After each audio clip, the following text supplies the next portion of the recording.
Jermichael Hasty has a high ankle sprain, going to miss some time. Elijah Mitchell, shoulder injury day-to-day. Trey Sermon, concussion protocol. And that's on top of Raheem Mostert out for the season. Jeff Wilson Jr. out for a while. That's the top 5 guys. What's your initial reaction? It sucks. Yeah. Because, last season they went through this. They went through this. It just sucks. It sucks for them. It sucks for the players because I think all 5 running backs, even Sermon, what we see in preseason, have all shown glimpses of possibly being able to have a big season if they were going to play. Like Raheem Mostert, we saw in his first 2 runs, and we saw the little he played in the 3rd preseason game, what his season could have been. Unfortunately, he has a season-ending injury. Elijah Mitchell has looked good. He looks like Matt Breida Jr., maybe a little less quickness and side-to-side ability, but a little more power than Matt Breida. Jermichael Hasty has looked explosive every time he's touched the ball. Trey Sermon has shown. Trey Sermon, his 1 run looked good. It looked real quick. I'm not exactly sure what the Niners are basing their hesitancy with Trey Sermon. Clearly, it's practice, but he looks really good every time I've seen him play actual football. I'm just saying. I think it has something to do with ball security. Okay, fair enough. I can't dispute it. He had a little bit of a fumbling issue maybe in practices. So I think it might be that. But then Hasty also shares that same concern. So maybe that's why Mitchell was the guy getting the bulk of the carries. But going back, I think it really sucks because we saw this happen to them last year. And this year we saw them actually make investments to try and prevent this. They came into camp, right, with 7 running backs, all who were capable of making their roster and contributing. When you look at Jeff Wilson, Jeff Wilson didn't make it to camp, but I'm talking about OTAs this offseason. Jeff Wilson, Wayne Gallman, Hasty, Mitchell, Raheem Mostert, Trey Sermon. You look at 6 running backs, not 7, 6, excuse me, that were capable of making this roster and contributing. And here we are week 2, and they had to cut Wayne Gallman. Jeff Wilson got hurt.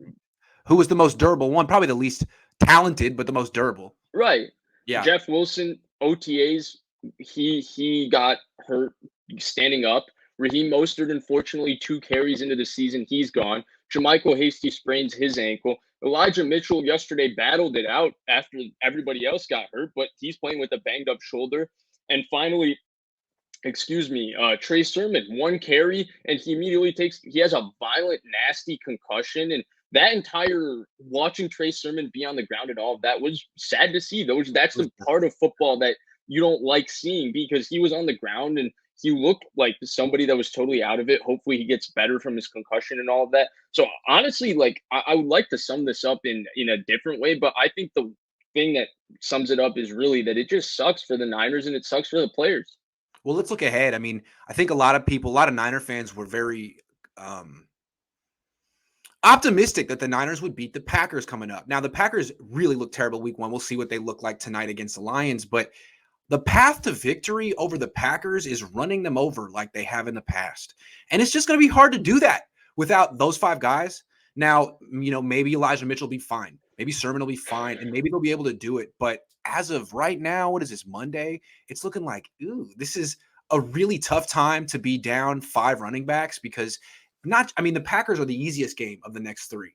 The next 3 are a really tough stretch, and then you got a bye week where you can get healthy. Mm-hmm. It's a scary little gauntlet right here. And another thing to add, right? If Mitchell's already banged up, the Packers are a little more of a finesse team.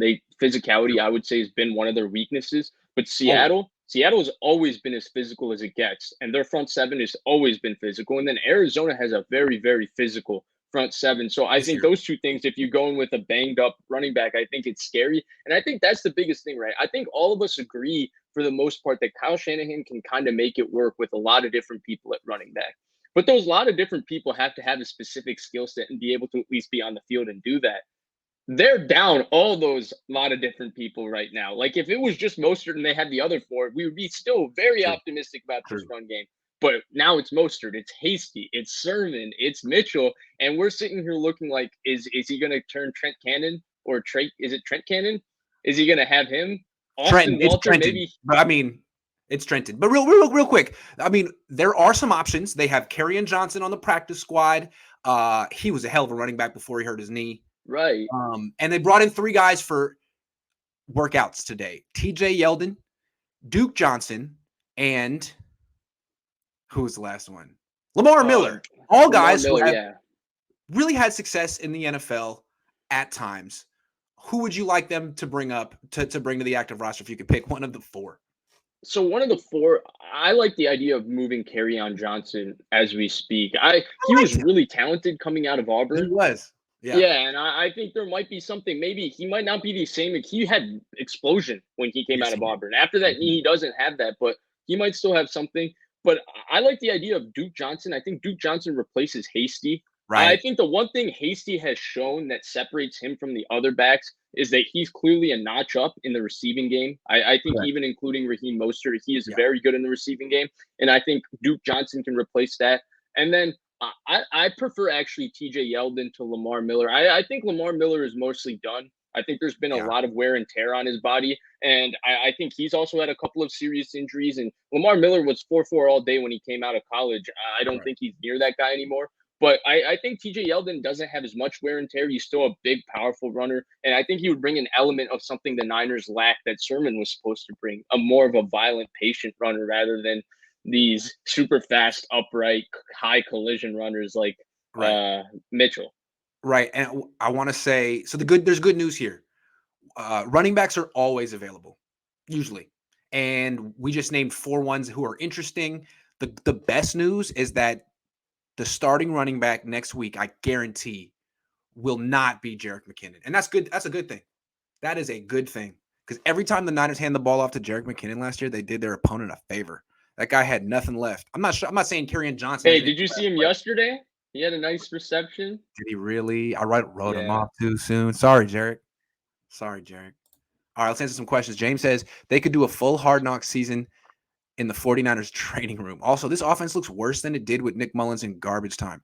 We are going to do a full assessment of the Niners offense in a minute after we do the defense. So you anticipated our play on that one. You jumped the coverage. Bo No says, Grant and Vish, I appreciate your deep knowledge of the 49ers franchise, and I love watching your show. Thank you, Bo. Can both of you pick a defensive MVP from Sunday's game? I can pick one. Go ahead. I thought he was the best football player on the field, and that's given how many players on that defense played well. I thought Fred Warner dominated. Yeah, I would say so too. Now, Jaquaski Tartt's tackle was the most heroic play, but first and goal at the one, that's still a tough spot they were in because of Josh Norman's penalty, and boom, tackle for loss 3. Yeah. That's like, I mean, I man, thought, that's I nothing thought Navarro Bowman or Patrick Willis would have done. Right. I thought Tart was unbelievable. I thought Ward was unbelievable. Bosa looked unbelievable. I thought Armstead had a strong game. I thought a lot of different guys had good games, but he, to me, was a cut above everybody. It felt like he was just like, yeah, our defense is not going to have the same type of performance we had last week. We're not going to let up. And I mean, he ran down Jalen Hurts from the far hash all the way to the sideline. That was pretty impressive. But I'm really, really impressed by his tackle in the backfield because that's like the last part of his game. That's the biggest difference between him and Bowman, for example. Bowman would be in the backfield all day. And I remember when I covered that team, you could put that defense at the 1-yard line, and a lot of teams would have trouble scoring. I mean, I remember in the playoffs, a young Cam Newton, who was arguably the best goal line back in the league at the time, and did they have like 7 chances at it? They had a lot of chances at it, and they couldn't get the ball across the line. That was pretty much the difference in that playoff. That defense also, to me, was they had 3 guys who were pretty unmovable in their defensive line. Yes. The Sapawagas, the Glenn Dorseys were big, but then Ray McDonald was a big human being that was tough to move. And Justin Smith obviously was a beast. But I agree. And one thing that's always been maybe a little bit lacking in Warner's game is that hit power. You know, when he hits a guy, it's not a statement. I feel like he has it now. That second and goal tackle for a 3-yard loss was a statement hit. He knocked him straight back, and that was like, I think that was first and goal. Am I wrong? I thought first and goal was the incomplete pass to Ertz. I don't know. Those 4 play calls were terrible. But we were not talking about they were all bad, We're not talking about the Eagles. They have a lot going for them. They're an interesting team, but they're definitely a year away or whatever. They should have run Hurts once. Not a read option play, not get him on the edge. Just use his power. He's so big. Not exactly sure what Nick Sirianni was doing. A lot of times when teams who are not in the same division, they just don't really know each other that well. They look like they should have been watching our show. Like they didn't do their homework, and they could have called me and I could have told them, but they didn't really know. Jonathan says, hi, how are you guys doing? I'm doing great. How you doing, Vish? I'm doing well, yeah. Yeah, it looks like Miami could use quarterback right now. What do you think we can get for Jimmy from the Dolphins? Do you feel like Kyle Shanahan is this is all an elaborate ploy to trade Jimmy Garoppolo before the deadline? No, It doesn't no, feel like that. It no, doesn't. it doesn't feel like it at all. I No. think they feel like they're going full speed ahead with Jimmy Garoppolo. That's how it feels like more than anything. And in regards to Miami, I think Miami, especially at this point, he's the kind of player that they can't trade for because him and Tua are very similar, and you could make the argument right now that he's just better than Tua. And that would kill Tua's confidence because Brissett at least is the highly paid backup. This True. guy's a starter. He might just beat out Tua, and they're trying to build with Tua. And if they don't build with Tua and trade for him, that really puts them in a tough spot because they still have options in terms of assets to get a Deshaun Watson when that clears up or draft a quarterback very high. Again, Also, the 49ers are trying to build with Jimmy Garoppolo. You didn't know? You didn't hear? That's their guy. You didn't know? They love Jimmy Garoppolo. I don't know why anyone would think differently.